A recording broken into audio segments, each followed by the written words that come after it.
In his fist, tightly gripped, was his black coffee mug. It was his favorite coffee mug, the handle shaped like a pair of brass knuckles.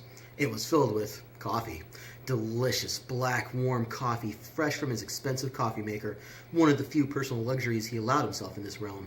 That would have been drunk already by now if the couple hadn't appeared on his black leather couch from the time he crossed from the kitchen area to the living room area, intent on his morning book and drink.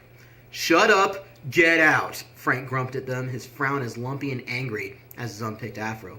His long, straight bangs still stuck to his cheek. "How did you get past my wards? Who the fuck invited you?" "Well, it's like we said, Mr. Todd." The male nodded towards him enthusiastically, his eyes turning bright with hope. "Our marriage hasn't been the same since the Mound had to move to Orange County, and seeing as how you do have a contract with us directly, it's up to you to help us fix this." The female looked at him with a banked coolness, one that Frank knew intensely was an illusion. Like most of the women he had experienced in this lifetime, they could easily flare to a murderous heat, one that he was feeling a bit himself the more his coffee cooled. "Hey, boss, got your mail. Did you know your wards are down?" From the other end of the second floor, up a set of reinforced stairs, lumbered the other partner of the shop, one of the few known monster-gened people publicly active.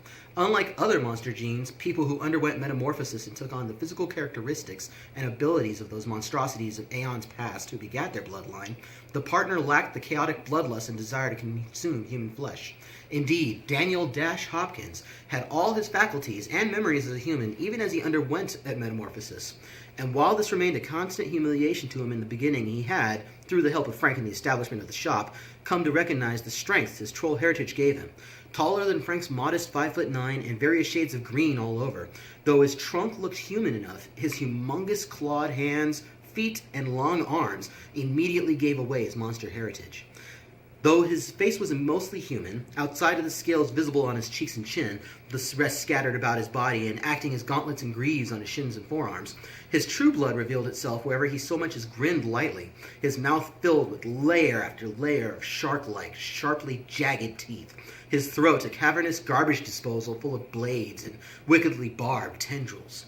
His clothes and boots all had to be custom made, but as one half of the owner of the shop, he had more than enough funds for such a thing. At the moment, the troll looked up from the collection of mail he was poring over and blinked at the couple on the couch. "Who the fuck invited you?" Frank pointed at Dash without looking from the couple. "I know." He swung his large finger at the couple. "Shut up." He then pointed directly at the huge bay window that took up the entire section of the eastern wall. "Get out!"